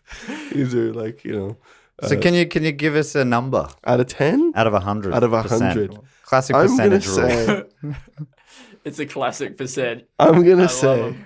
I don't know about you, but I like my percents out of 100. Yeah. so DNA-wise, Yeah. 98. Right. But all the cultural similarities, I think, gives it that extra percent. So 99%. 99%. I'm gonna say I feel almost nothing in common with Jack, but Louis is my boy. Right. Okay, can write. He's the nerd. He's not good at skating. Okay, he's got a brother. This is all me. He's got a brother who who can skate. skateboard. Hi, Skateboards. guys. I'm Jack. Hi. Yeah, I'm a Louis. I'm Louis. I'm high 80s. I'm 87% Louis. Yeah. And then I'm a little bit Mr. Rahija. Because liquid can't get on me. Yeah. I was cursed by a witch. A very wealthy woman. Very wealthy. Gina Reinhardt. I would say that's hard because I feel like I'm somewhere between Louis and Jack. I would say I'd like to think of myself as seeing the best of Louis and the best of Jack. I have neither of those things. I have the maybe the middle ground of both of them. I'm going to say about 68%. You're sort of like the Danny DeVito. Yeah. I'm the leftover junk from Yeah. the DNA. Yeah. I'm all the bits that were left behind. So you left 1% and Andy left 20. So I'm going to be 21% Louis Jack. Wow. That is good. All right. Now that brings us to everyone's favorite segment of the show, the Primate Sporting Mascot segment of the show. Yeah. And this is where I talk about a Primate Sporting Mascot from the world of sporting mascots. We could have easily done the Simians from the Seattle Simians. Yeah, no, but did they have a mascot? That were the Simians. Yeah, right. But they didn't actually have a mascot in there, right? But that is their mascot. So all simians? I think so. Wow. If you're closing that loophole, the one I'm about to do doesn't work either. No, that's okay. I was just wondering. I think when I say mascot, I mean ideally it's the mascot, it's the man in a suit, but also it's the animal named in their name. the representative. the whatevers. Yeah. For the whatevers is the mascot. Okay. In this case, I got an email just yesterday or a few weeks ago now, depending on whenever this comes out, from Tanner Nordstrom Young. Only he and I know when this email came out. Why did I correct myself there? Andy, tell me. I don't know. Have you mentioned the fact that this is everybody's favourite segment? Oh, this is everyone's favourite segment. Yeah, great. Yeah, sorry if I did forget to say. Including me. Yeah, absolutely everyone. As Vanessa Amorosi said, loves this segment. Absolutely everyone. Loves Absolutely everyone. loves Primate Sporting Mascot segment. What sport are we talking here? We're talking junior hockey. So it's relatively relative. Relatively relevant. All right. So Tanner emailed in saying he's been noticing that I'm getting pretty desperate for Primate Sporting Mascots. Well, I wouldn't say desperate, but if you do have options, please email them in to primates. For the love of God, please gmail.com. email them I in. think you could I do need Orlando Magic because their magic could turn any person into an ape or any mascot into an ape. this. They That's- can have any mascot they want. So he... They can turn any person into a mascot, Exactly. like drafting you in. if you're watching the TV at the right time, you never know. He's suggested the Salmon Arm Silverbacks. Wow. They're a junior hockey team from Salmon Arm in British Columbia Right. in Canada, which is where this film was shot. Holy moly. Because, I mean, you would think, at first I thought this was like a silverback gorilla that had like pink arms. Salmon arm. Yeah. Like you could almost think that could be a real thing. Do you remember there was a time maybe 15 years ago where people would defend their shirt color, say it's not pink, it's salmon, and that was almost like a trope in TV and in real life. Do you remember that time? What a weird time that was. Yeah, It's not salmon, With in Tasmania, it was the Hutchins Boys School. Their their blazer had pink trim, but it's not pink, it's magenta. Was the Right. and that feels like a pretty slim hill to die on. But the fact that we cared, that anyone else cared that it was pink, is really, I mean, That's all. It's just a weird. It's just a weird. Oh well, we fixed that. it's problem. not homophobia, it's pedantry. We've actually fixed that problem by saying, actually, did you know that pink used to be a male color? Like Yeah. that? And then you go, oh, Okay. okay, great. Well, then don't worry about it. We did a whole episode of Do Go On about that. Really? About the pink and blue. Why do boys wear blue and girls wear pink? Anyway, that's a digression. So I've looked into their Wikipedia page. It doesn't give it a lot of information apart from they haven't been a very good team for quite a while. What are they called again? The Salmon Arm Silverbacks. Salmon Arm Silverbacks. In the current season, Too many body parts and colours in that name. Yeah. they were 14th of 17. Too many. Yeah, backs and arms. Two colours, two names. Two colours, two body parts. Yeah. 2 body parts, 2 colors. It feels like, they salmon arms. One body part, one colour, one more colour, and then one more body part. Anyway. Yeah. I salmon mean, arm. whichever way you cut it, it's weird, isn't it? And the ratios they're hectic. They do have some alumni that went on to play pro hockey, including Chris Chucko, who went on this to play. could be one of the most bizarre segments on any podcast. The fact that this exists. The fact that we're doing this and you are continuing to do this. What's even more bizarre is that it's still my favorite segment. It's not mine. No, it's everybody's. Absolutely. Oh, everyone. yeah, sure. It's You were everyone's. saying just before. And now it's time for everyone's favourite segment, Circus Watch. Wait, is this another segment? This podcast never ends. It never ends. I mean, it we just don't keeps going until This is a all longish dead. episode. All right, well, let's it feels skip like we've been here forever. Circus Watch this week. Obviously, Andy Serkis is a great guy. If you got any news on Andy Serkis, please email in. Is he a monkey? He often plays. He's played Caesar yeah, and he's right. played King Kong. Motion capture. Sure. Emotion capture. So I'll move on to the Patreon shout-outs. And this is your chance if you want to support the show. You can go to patreon.com/dogoonpod, where you support this podcast, also Do Go On, and Dave Warnicki's Book Cheat podcast. Drew Morgan messaged in his favourite primate is definitely Caesar from Planet of the Apes, which is played by Andy Serkis. He says that's because he's an amazing character and the arc he goes on is one of the best ones he's ever seen. Francis Wallen's favourite primate is not even a primate, he said. He goes, Well, I'm sorry, Francis. It was a very simple brief. but I looked it up and he's wrong. It is a primate. So it's a bizarre It's journey not there, even I a mean. primate. It is a primate. He said his favourite is the bush baby, Oh, great primate. and he loves how they constantly look shocked. And that finger is fucked, isn't it? a That fuck- one long finger. I think it's beautiful, but it is definitely a primate, I believe. And Emily Beiersdorf, her favourite primate is the lemur because it's the least monkey-like, and she finds monkeys terrifying. That's great. That's a good call. I learned that lemurs are primates from this podcast, and I was quite surprised. There's some quite funny little ones that are almost like rats, aren't there? Yeah, there are. Yeah, it's really quite a interesting. long journey. Your first ever primate was probably much more rat-like.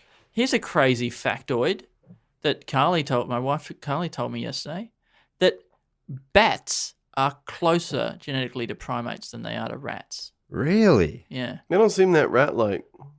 They seem super rat-like.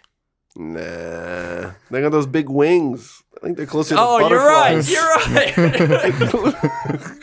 They're nothing like rats. They fly in the sky. They fly. Rats crawl on the ground. Yeah. And the spelling's different. One's got a B and one's got an R. Anyway, I feel like a fool. And finally, Thomas Evans' favourite primate is the gibbon.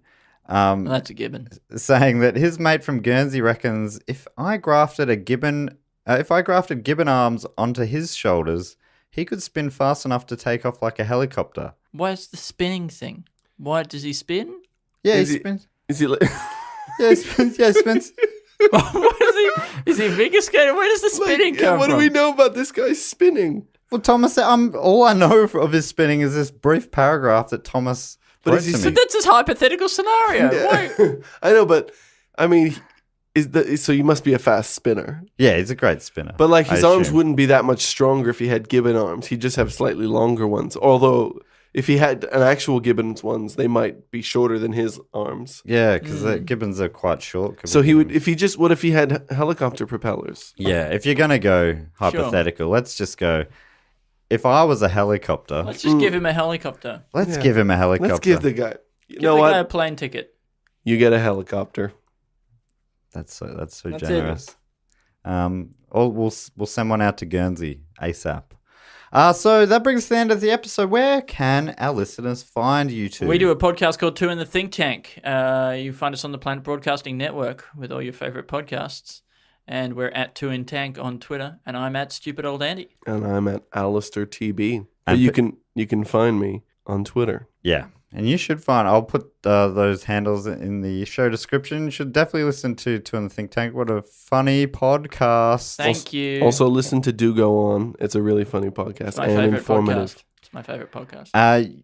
You can find Primates online at Primates Pod, PRIMEMATES Pod on Twitter and Instagram, and Primates on Facebook. You can also email in at primatespod@gmail.com. Please give us a 5-star review. Also give Two in the Think Tank a 5-star review while you're there. We love getting reviews, even if they're non-genuine, but positive ones. We love those. Yeah, I think if it's going to be positive, that's great. But the main thing is give 5 stars, and then you can give us your honest feedback in the description. Because then you're still giving us like the positive algorithm stuff, and then you can tell me what you want me to change in the notes, and then we all win.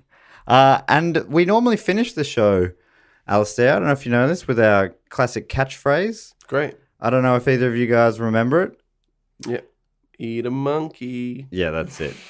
Well, we'll throw it over to Andy because I think he knows the full one. Thanks so much for joining us, Al and Andy. And as we always say on Primates Podcast, Eat a monkey and have an ape old time.